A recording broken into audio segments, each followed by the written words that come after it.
Dan kemudian kami minta pada pihak Google untuk melakukan pembatasan umur. Ada 6 konten yang kami menyatakan kepada Google untuk dibatasi restricted age-nya atau age restricted. Kemudian kepada Kimihime apa yang kami lakukan? Kami sudah berkirim email, surat resmi melalui email, di mana email tersebut yang dia pajang di YouTube-nya dia. Dan kemudian selain email sudah kami kirimkan sejak beberapa hari yang lalu sampai hari Senin, bahkan beberapa kemarin dan sampai hari ini juga masih berkirim. Melalui DM IG juga kami sampaikan, tapi tidak ada tanggapan untuk memberikan perhatian serius terhadap pernyataan atau permintaan Kementerian Kominfo untuk men-take down akun-akun yang kami mintakan. Sorry, bukan men-take down konten-konten yang kami mintakan. Harus setidaknya dia bekerjasama untuk datang ke Kominfo, itu tidak ada tanggapan sama sekali dari yang bersangkutan. Itulah mengapa siang tadi ya kami sudah melakukan suspend 3 konten dari akun Kimihime dan membatasi 6 konten untuk umur. Jadi age restricted untuk 6 konten. Secara umum itu yang dapat kami sampaikan. Konten yang kami maksudkan adalah konten-konten yang sangat vulgar, yang berdasarkan pantauan kami, profiling kami sudah memenuhi kategori melanggar muatan kesusilaan, di mana beberapa konten dia melakukan misleading thumbnailnya dibikin unik, bahasanya yang kemudian menjurus orang untuk berfantasi. Kalau dalam konteks pornografi dia menimbulkan orang untuk membicarakan konten-konten terkait dengan pornografi. Dan banyak komentar reply di akun YouTube-nya itu banyak yang reply itu anak-anak. Dan sehingga kemudian kami harus mengambil tindakan melakukan suspend terhadap 3 konten tadi dan membatasi terhadap 6 konten batasi umur. Jadi kalau ditanya, memang ketika kami melihat pertama kali belum memenuhi unsur secara umum, tapi kemudian secara kami profiling secara serius beberapa segmen di dalam konten YouTube Kimihime mengandung hal-hal yang melanggar muatan kesusilaan, adat ketimuran kita, sehingga kemudian kami mengambil tindakan untuk melakukan suspend. Dan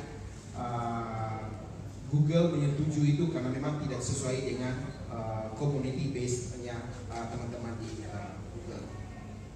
Demikian pengantar singkat dari kami Kementerian Kominfo terkait dengan isu Kimihime.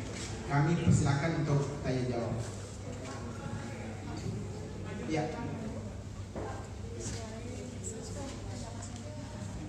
Ya, kami sebenarnya mau sampaikan bahwa yang artinya para YouTuber, para gamers, kami dorong penuh untuk menggunakan media sosialnya dengan baik. Artinya kita ini sekarang bergerak di era digital, sektor digital kita tumbuh baik ya. Kita sudah punya 1 dekakorn, 3 unicorn, ribuan startup yang tumbuh baik. Dan para YouTuber kita banyak mendatangkan duit, artinya mereka sudah dapat duit banyak dari konten-konten mereka. Kita harapkan jangan mereka mengejar clickbait hanya berdasarkan konten-konten yang sensasional, konten-konten yang memperagakan, memperlihatkan kalau kita lihat sama-sama Kimihime memang sepintas dan seakan-akan tidak telanjang bulat sama sekali, tapi aksi-aksi gerakan-gerakannya, thumbnail, judul-judul postingannya itu memang mengarahkan untuk melanggar muatan kesusilaan. Kami berharap selain 3 konten yang kami suspend, kami minta Kimihime melakukan self-blocking atau bahkan men-take down sendiri konten-konten yang dia rasa memenuhi atau setidaknya mengandung unsur muatan melanggar kesusilaan. Jadi kami berharap konten kreator di Indonesia melakukan upaya self-blocking atau setidaknya melakukan pemblokiran dari diri sendiri supaya tidak dilakukan mereka mau self-blocking atau kami blokir, ibaratnya kayak gitu. Pilih mana? Jadi silakan berkreasi, membuat konten apapun, tolong tetap patuhi norma regulasi yang ada di Indonesia. Jadi kami berharap Kimihime segera penuhi permintaan kami, datang ke Kominfo untuk kami sampaikan hal-hal teknis apa yang harus dia perhatikan secara khusus dalam konten-konten supaya di kemudian hari dia tidak lagi di suspend konten-konten kreatifnya. Demikian.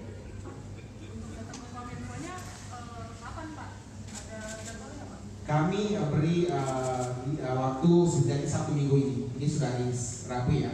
Dari hari Senin 1 minggu kami tunggu kehadiran tim ini untuk kemudian menyampaikan apa alasan dia membuat konten-konten seperti yang dilakukan selama ini. Apakah yang sekedar mengejar clickbait dan kemudian mengharapkan uang masuk saja? Karena kita berharap bahwa orang dalam tanda kutip dia kan berbisnis ya, walaupun berbisnis konten kreatif, setidaknya dia harus memperhatikan anak-anak muda yang menonton itu harus jangan sampai terkontaminasi oleh pikiran-pikiran yang ketika melihat dia kemudian pikirannya udah berbeda, udah membayangkan hal yang tidak. Itu yang kita harapkan 1 minggu ini Kimi memenuhi panggilan kami. Berarti dikirimnya ini apakah kalau selanjutnya akan melihat konten YouTube lainnya Pak? Betul sekali, betul. Ini memang bukan hanya kali ini saja Kimi konten-konten sejenis kami. Sebenarnya tim AIS-nya Kementerian Kominfo selama ini sudah bekerja. Hanya bahwa kemarin kenapa Kimi mendapatkan notis dari kami karena disampaikan langsung oleh Ketua Komisi 1. Sebenarnya banyak beberapa konten lain tapi sudah ada, tapi masih lebih vulgar ini memang ini dan bahkan ditayangkan beberapa teman-teman wartawan ketahui itu sempat ditayangkan di Komisi 1 di hari Kamis itu di salah satu kontennya di rapat yang kemudian semua terkaget-kaget karena memang memperlihatkan konten yang memang mengundang syahwat para penontonnya. Itu yang kemudian kita lakukan. Jadi tidak hanya berlaku untuk ini anjuran bagi seluruh konten kreator di Indonesia. Silakan berkreasi sekreatif mungkin, membuat konten yang kemudian orang suka seperti yang tumbuh baik, tapi perhatikan regulasi yang ada. Jangan hanya mengejar clickbait, mengejar subscriber, kemudian membuat konten-konten yang kemudian tidak memperhatikan konteks regulasi kita dan etika bagaimana kita seharusnya hidup di Indonesia. Pak, kalau silakan. Iya.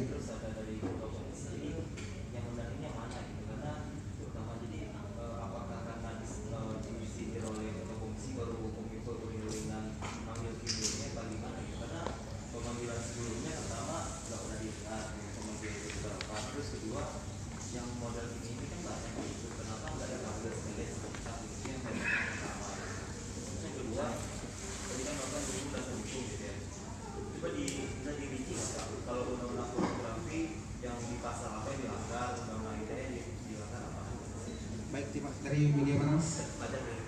Oke, Mas Fajar dari Depo, terima kasih Mas Fajar.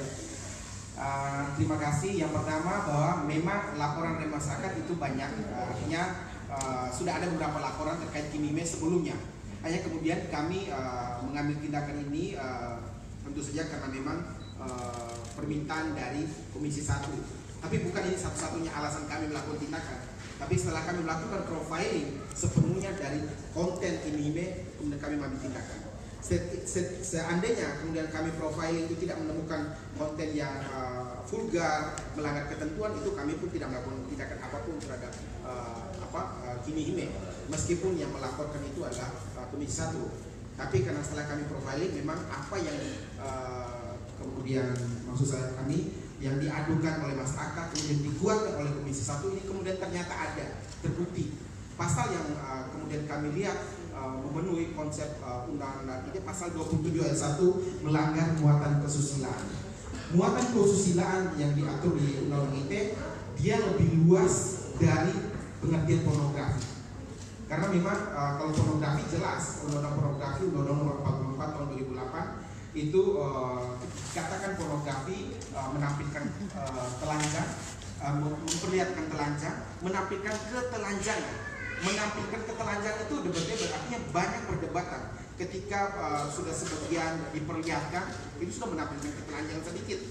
Kemudian apalagi kemudian beberapa adegan yang dia berusaha membuka, minta maaf, placeholdernya, BH-nya, meskipun di dalam masih ada baju lagi, itu kemudian dia mau menyampaikan bahwa dia akan membuka yang kemudian yang seharusnya dilindungi. itu konten pasal 27 ayat 1 yang kami melihat dari 3 konten tadi yang kami suspend itu memenuhi unsur itu. Demikian Mas. Oh, kan yang saya tanya gini Pak, bisa jadi selama ini kita kominfo dan sebagainya, cuma kalau nggak disinggung sama DPR mungkin ini kan ini nggak menampak, mungkin karena itu udah lanjut dilihat banyak orang baru kayaknya kominfo bilang ini. Nah saya tanya yang di streaming siapa di YouTube, karena streaming bisa hadirkan datanya kita streaming ini. Kenapa dari sekian banyak konten program ini yang disalahkan, itu kan banyak yang lain juga yang serupa. Nanti Mas Fajar tolong sampaikan kepada kami contoh-contoh lain yang mirip gini biar kami langsung tindak lanjut. Jadi intinya kami di Kominfo tidak hanya melihat dari siapa yang melaporkan. Tentu saja yang seperti kita tahu bahwa yang dilakukan Kominfo bukan hanya terhadap pornografi dari 1 jutaan konten, 1 jutaan website yang diblokir. Memang